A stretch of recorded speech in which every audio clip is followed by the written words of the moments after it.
Assalamualaikum warahmatullahi wabarakatuh. Kembali lagi di channel Kisah Dedemit.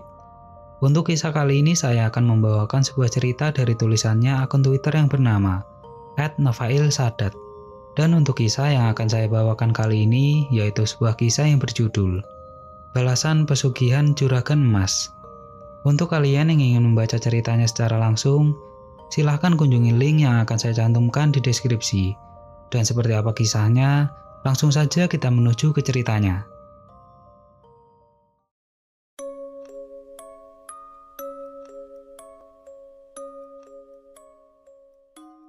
Kisah ini saya tulis berdasarkan kejadian yang pernah terjadi di wilayah saya tinggal, tepatnya di Subah Batang, Jawa Tengah.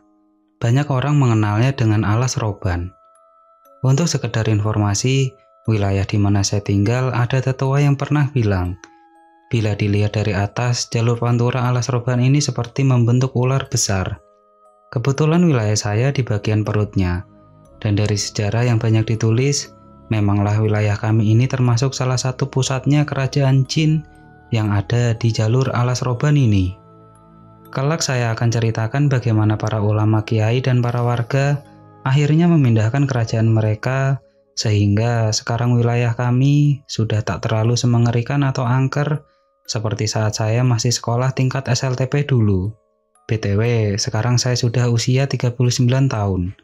Jadi otomatis kisah-kisah yang akan saya ceritakan adalah kisah yang sudah lama terjadi. Baiklah, cukup pengenalan dan infonya agar kalian mudah memahami cerita saya. Nama saya Nofail, dan ketika terjadi kisah ini, saya masih SLTP kelas 2.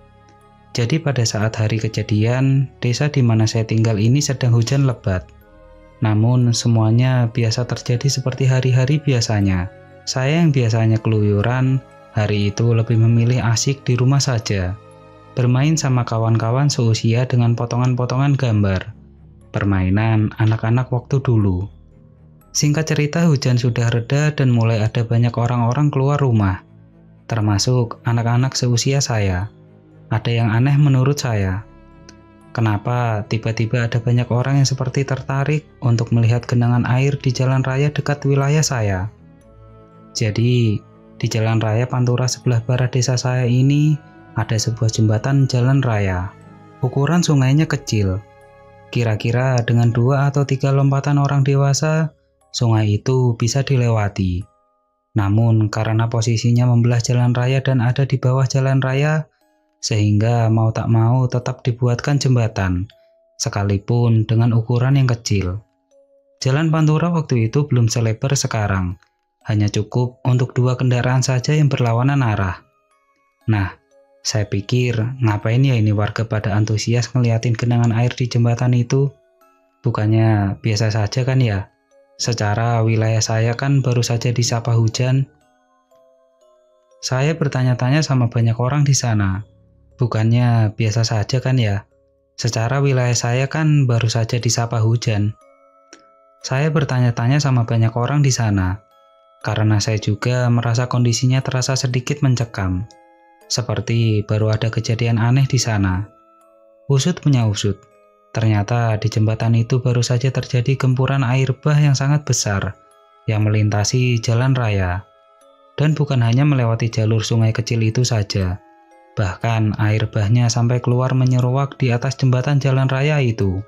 Menurut banyak orang kejadian itu sudah jelas di luar nalar. Sedangkan setahu saya, air sungai di jembatan itu benar-benar hanya mempunyai ukuran yang kecil. Sekalipun benar, sungai ini muaranya adalah Laut Utara, yang juga kebetulan dekat dengan desa saya. Dengan jarak tempuh sepeda motor, cukup 15 menit sampai di wilayah laut. Semuanya terbengong melihat kejadian ini. Menilik dari hulu sungai ini saja, bahkan sangat lebih kecil dari sungai yang melintasi jalan raya ini. Bagaimana bisa tiba-tiba ada air bah sebesar itu menghantam jalan raya? Bagaimana bisa saya katakan air bah ini benar-benar besar? Itu karena saat kejadian, beberapa kendaraan besar sebesar bis lintas provinsi saja bisa sampai mengambang layaknya kapal di atas air. Lebih aneh lagi, ketika dilihat dari mana air bah ini berasal, hasilnya benar-benar tidak terdeteksi. Bagaimana bisa? Ya, karena seluruh jalur sungai yang ada sebelum titik kejadian benar-benar masih utuh seperti tidak terjadi apa-apa. Tidak ada bekas-bekas berantakan seperti lazimnya jalur sungai yang baru saja dilewati banjir besar. Semuanya masih utuh dan baik-baik saja. Pun seluruh warga desa sebelah yang dilewati sungai kecil ini juga tidak merasakan keanehan yang terjadi pada sungai kecil ini. Sedikit pun dari mereka tidak ada yang tahu mengenai kejadian ini. Benar-benar seperti tidak terjadi apa-apa. Aneh bukan? Namun di sisi lain jembatan, sungai yang menuju arah muara semuanya berantakan. Benar-benar jelas di sisi ini terlihat memang baru saja dilewati banjir yang sangat besar. Benar-benar sangat berantakan. Hutan-hutan jati yang berada di sisi sungai kecil ini juga hancur luluh lantak. Sekuat-kuatnya pohon-pohon jati besar pun nampak banyak yang roboh bahkan ikut hanyut saat kejadian. Itu terlihat karena seusai kejadian banyak pohon-pohon jati yang tumbang dan sudah tidak pada tempatnya lagi. Semua orang yang ada di tempat kejadian ini benar-benar nampak kebingungan.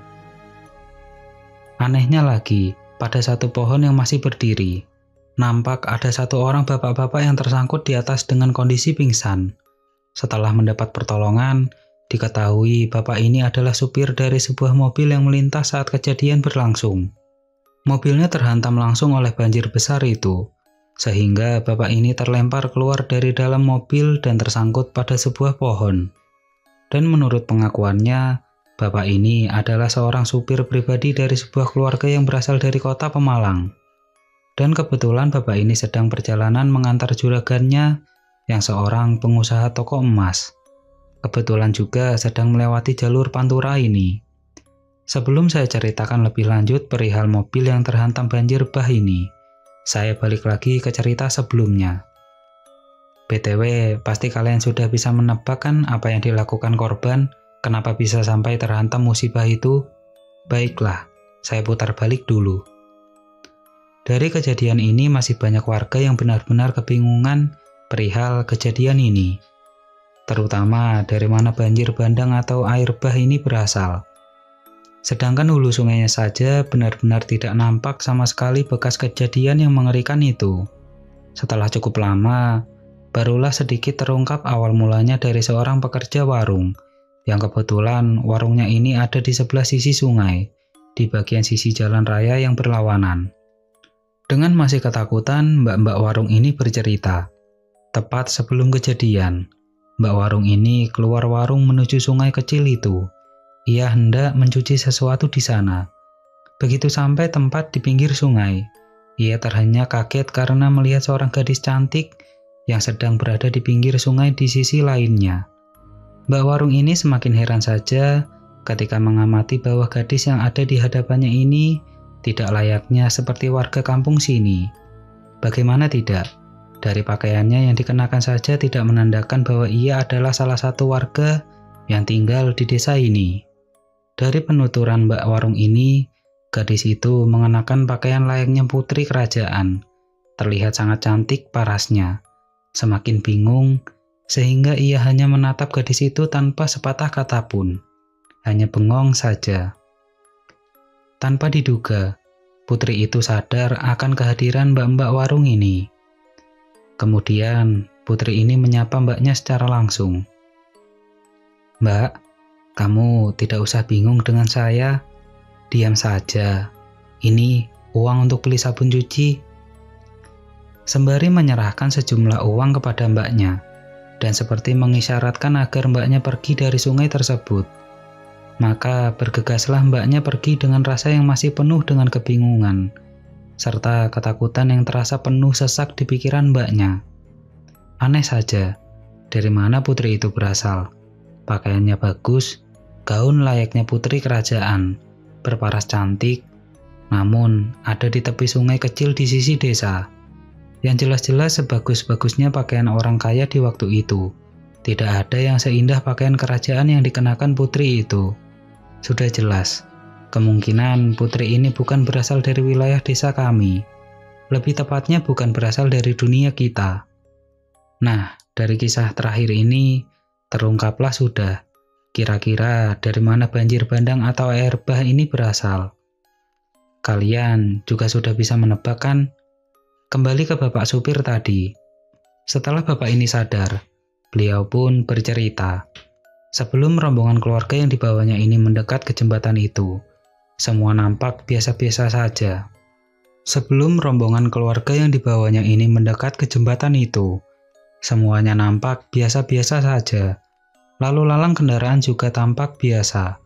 Bahkan adanya genangan-genangan air di jalanan itu juga tak membuat khawatir. Karena jelas dari kondisinya tidak mungkin bisa menyebabkan kejadian apapun. Namun setelah mobilnya berada tepat di tengah-tengah jembatan itu, tiba-tiba saja banjir bandang yang sangat besar muncul dari sebelah kanan jalan atau sisi jembatan yang lainnya. Arus besar menghantam keras hingga membuat mobilnya terpental jauh, terguling terbawa arus deras banjir bandang itu. Mobil terpelanting menghantam setiap benda di depannya searah jalur air bah ini mengalir. Sudah pasti hancur sehancur-hancurnya itu kendaraan si bapak. Anehnya kendaraan-kendaraan yang melintas berbarengan dengan mobil bapak ini tidak ada satupun yang mengalami kejadian mengerikan yang sama, melainkan hanya terombang-ambing oleh derasnya air saja. Walhasil, hanya mobil si bapak ini saja yang hancur terhantam air bah itu. Dan seluruh penumpang atau keluarga bos emas yang disupiri si bapak ini ikut hanyut dengan kerasnya aliran air bah yang menghantamnya. Pengakuan sang bapak supir, saat itu bosnya membawa penuh kekayaan uang termasuk berkoper-koper emas bersamanya. Namun seusai kejadian, tidak satupun hartanya dan emas-emasnya berhasil ditemukan. Seolah semua lenyap begitu saja. Dan dari seluruh keluarga yang ada di mobil itu, tidak ada satupun yang selamat, kecuali bapak supirnya yang ditemukan tersangkut di atas pohon di tempat kejadian. Ada banyak warga yang ikut membantu mencari para korban yang tak selamat ini. Sekalipun ada pula beberapa warga yang memanfaatkan untuk mengambil beberapa potongan-potongan kayu jati yang roboh akibat air bah itu. Hingga berlangsung lama pencarian dilakukan, menempuh seluruh jalur sungai dari TKP hingga muara laut utara. Dari keseluruhan korban, hanya jasad keluarga bosnya saja yang ditemukan dengan kondisi yang sangat mengenaskan. Dengan kondisi tubuh yang parah karena terseret derasnya air bah dan menghantam benda-benda yang ikut hanyut di situ. Kalau kalian pernah melihat ilustrasi korban-korban, maaf, bencana tsunami di Aceh. Nah, itu sama persis kondisi jasad atau mayatnya seperti itu. Tubuh berantakan dan begitu banyak luka-luka dan memar-memar di tubuh, serta kulit yang mengelupas berwarna merah kehitaman berbalur darah segar si mayat. Beberapa mayat ditemukan di seluruh jalur sungai hingga muara. Namun jasad si bos bapak supir itu sama sekali tak ditemukan di bagian jalur sungai manapun. Seperti menghilang saja. Walhasil dari keseluruhan tim dan warga yang mencari pun kelelahan dan menyerah untuk hari-hari itu. Hingga beberapa hari setelah kejadian, tiba-tiba saja tersiar kabar bahwa si bos ini sudah ditemukan jasadnya. Hanya saja yang lebih anehnya lagi, berita ditemukan jasad si bos ini tersiar setelah Kapolsek wilayah desa kami mendapat telepon dari kepolisian wilayah kota Jepara yang mengabarkan bahwa kemungkinan korban peristiwa di desa kami itu berkaitan dengan ditemukannya satu jasad atau mayat laki-laki parubaya di sekitar wilayah Laut Jepara oleh nelayan setempat. Aneh bukan? Saya pun merasa begitu. Sekedar info, menurut beberapa teman, bila mana seorang nelayan sedang melaut tiba-tiba menemukan mayat yang mengapung di sekitarnya, maka nelayan itu akan memilih pulang dan tak meneruskan kegiatannya, karena menurutnya itu adalah hari sial. Dan sialnya lagi, si nelayan diharuskan untuk membawa pulang serta mayat yang ditemukan agar dilaporkan kepada pihak yang berwenang. Setelah dikonfirmasi kebenarannya oleh Bapak Kapolsek wilayah kami, ternyata memang benar. Mayat itu adalah si bos atau salah satu korban dari bencana air bah di desa saya sebelumnya. Dan segeralah berita itu menyebar luas hingga sampai di telinga keluarga besar korban yang di kota Pemalang. Dan setelahnya barulah terungkap bahwasannya si bos ini adalah pelaku pesugihan yang bersinggungan atau melakukan perjanjian dengan kerajaan pantai selatan. Tahu kan siapa penghuninya? Dan dari cerita-cerita yang sudah-sudah, Katanya si bos ini terakhir tidak melaksanakan perjanjiannya. Perihal pesugihan pasti akan ada korban atau tumbal yang diserahkan kepada tuan perjanjian. Karena si bos ini mungkin ingkar, sehingga dia ditagih langsung oleh sang penguasa Laut Selatan. Dan dikirimlah jasadnya melalui jalur Laut Utara hingga ke Laut Selatan. Perihal putri cantik yang di awal saya ceritakan, kemungkinan adalah suruhan dari kerajaan Laut Selatan yang ditugaskan untuk menagih tumbal secara langsung ke sang pelaku pesugihan, yaitu si bos toko emas ini. Dan untuk bapak sopir, ia selamat karena sebenar-benarnya bapak ini tidak terlibat sama sekali dengan pesugihan bosnya. Maka dari itu beruntunglah dia, selamat dari penagihan tumbal bosnya itu. Pesan tersirat, cukuplah Tuhanmu untuk saya Allah Subhanahu wa Ta'ala yang menjadi tujuan tempat meminta kita. Karena seramah-ramahnya jenis jin dalam memberi kekayaan, maka ia akan meminta kembali balasan apa yang pernah jin-jin ini berikan kepadamu, termasuk tujuan untuk lebih menyesatkanmu.